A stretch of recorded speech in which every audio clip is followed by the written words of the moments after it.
Baik, halo semuanya. Assalamualaikum warahmatullahi wabarakatuh. Hari ini kita lanjutkan materi tentang manajemen asuhan kebidanan pada kala 4 persalinan. Biasanya memang pada kala 4 ini materinya lebih sedikit dibandingkan pada saat kita membahas asuhan kebidanan pada kala 1 ataupun kala 2 ya. Kala 4 merupakan waktu di mana pasca kelahiran plasenta sampai terhitung 2 jam. Misalnya begini, kalau jam 9 plasenta lahir, berarti kala 4 itu dari jam 9 sampai jam 11. Pada kala 4 ini dilakukan observasi yang ketat, bidan tidak boleh meninggalkan ibu sebelum lewat dari pemantauan 2 jam tersebut.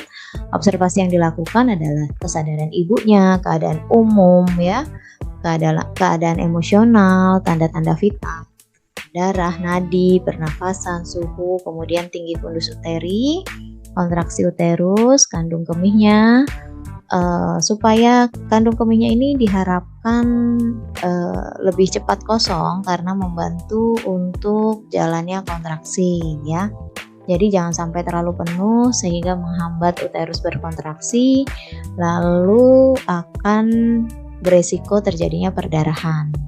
Dan kita juga cek jumlah perdarahan dalam pembalutnya ya. Hal ini semua komponen ini akan dituliskan di dalam lembar paktograf yang paling belakang.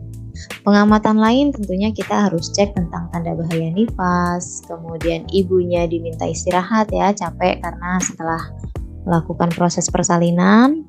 Bantu ibu juga melakukan teknik menyusui pada bayinya, kemudian mobilisasi dini. Jika setelah 2 jam ibu tidak ada masalah, semua dalam batas normal, baik itu tanda vitalnya, kontraksinya, TFU-nya, maupun jumlah perdarahannya, maka ibu dapat dipindahkan ke ruang nifas untuk observasi kemudian pada saat 6 jam. Nah, tadi kalau misalnya kala 4 ini selesai di jam 11 siang ya, maka 6 jam kemudian berarti 12, 13, 14, 15, 16, 17. Jadi jam 17 akan dilakukan pemeriksaan KF1 atau kunjungan massa nifas 1 yang nantinya akan menentukan apakah ibunya bisa pulang atau tidak. Kalau pasien BPJS biasanya kalau tidak ada masalah bisa langsung pulang, tapi kalau misalnya mau diobservasi lagi selama 24 jam juga boleh. Nah, pada kala 4 ini berfokus pada asuhan ibu dan bayi. Jadi tetap masuk juga asuhan neonatus ya. Pada ibu dilakukan pemantauan, pencegahan perdarahan dan proses pemulihan. Tadi sudah ibu jelaskan sedikit tentang mengecek tanda-tanda vital, tinggi fundus uteri, kemudian kontraksi, kandung kemih dan perdarahan setiap 15 menit pada 1 jam pertama. Jadi pada jam 9 sampai jam 10 itu ada 4 kali pemeriksaan karena misalnya plasenta lahir jam 9, kemudian nanti pemeriksaan pertama jam 9.15, pemeriksaan kedua jam 9.30, pemeriksaan ketiga jam 9.45 dan pemeriksaan keempat jam 10. Setelah itu pada 1 jam kedua dari jam 10 sampai jam 11 itu setiap 30 menit. Terakhir pemeriksaan jam 10 berarti nanti diperiksa lagi itu jam 10.30, kemudian selanjutnya adalah jam 11. Kemudian dalam mencegah perdarahan kita mengajarkan ibunya untuk massage fundus uteri. Kemudian kita ajarkan juga bagaimana proses mengenali kalau tinggi fundus uterinya tidak berkontraksi dengan baik atau tiba-tiba terjadi perdarahan. Jadi perdarahan pada saat masa nifas itu normalnya seperti orang menstruasi. Ya. Jadi kadang dia keluar kemudian berhenti. Nah, kalau berhenti biasanya agak mules. Kemudian kalau perdarahan terus-menerus berarti dia ngecol terus, nggak ada berhenti-berhentinya, sehingga itu adalah salah satu komplikasi yang harus dicegah.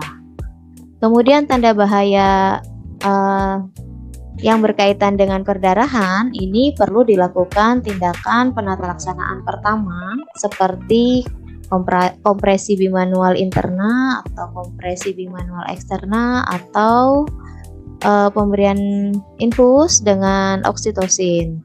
Nah, kemudian kalau perdarahannya karena ada yang robek, kita misalnya perineum atau vulva vagina, kita bisa melaksanakan hecting atau penjahitan ya. Kemudian untuk proses pemulihan, kita minta ibunya untuk istirahat, kita bantu pemenuhan kebutuhan cairan dan nutrisi ya, makan dan minum. Kemudian nanti kalau sudah 2 jam mobilisasi dini, kita cek ya.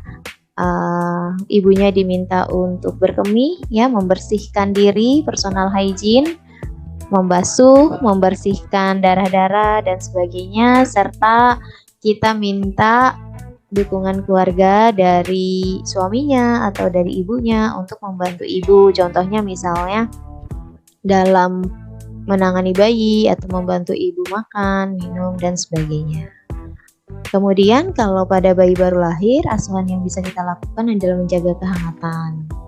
Ini juga pada 1 jam setelah bayi lahir, kita masih melakukan IMD, inisiasi menyusu dini. Kemudian setelah selesai baru kita lakukan perawatan bayi baru lahir dengan memberikan salep mata, vitamin K1 di paha kiri. Kemudian 1 jam kemudian imunisasi hepatitis B0 di paha kanan. Kemudian kita lakukan pemeriksaan fisik head to toe ya, mengukur berat badan, panjang badan, kemudian lingkar kepala, lingkar dada, seperti itu. Kemudian kita periksa secara keseluruhan ya, dari kepala, leher, dada, perut, sampai ke ekstremitas atas dan bawah dan anogenital. Kemudian perawatan bayi baru lahir, kita juga pastikan jika bayinya keluar mekonium ya, feses pertama yang bayi keluarkan itu biasanya warna hijau pekat. Itu tentunya harus kita ganti, entah itu kalau misalnya pakai pampers atau pakai popok ya. Kemudian pemenuhan kebutuhan nutrisi, artinya pada saat IMD biasanya bayi sudah mulai menyusu, meskipun tidak lama, pelan-pelan, itu kita bantu ibunya juga dan bayinya dalam pemenuhan nutrisi ASI. Kemudian perawatan tali pusat juga, di mana perawatan tali pusat saat ini sudah dengan menggunakan teknik kering, jadi tidak menggunakan alkohol maupun betadin. Kita cukup bungkus kasaknya dengan kasak kering ya, supaya tidak terlalu terbebas dengan udara luar. Bahkan tapi kadang juga bisa kita lakukan kapas alkohol ya, yang tali pusatnya saja itu kita tempelkan gitu. Kemudian kita lakukan dokumentasi. Kemudian pada 2 jam pertama ini, asuhan yang diberikan bidan itu menentukan bagaimana kualitas kesehatan ibu dan bayi selanjutnya. Artinya kalau ibunya sehat dan bayinya sehat, insya Allah kedepannya nanti mereka juga sehat. Tapi kalau sudah mereka ada masalah di saat 2 jam ini, entah itu ibunya perdarahan, entah ibunya kejang karena eklamsi, entah ibunya mengalami infeksi karena ketuban pecah dini sebelumnya, atau bayinya juga mengalami infeksi atau asfiksia, itu tentunya akan mempengaruhi kualitas hidup mereka selanjutnya. Mungkin itu yang bisa saya sampaikan. Terima kasih. Sampai ketemu lagi di perkuliahan selanjutnya. Wassalamualaikum warahmatullahi wabarakatuh.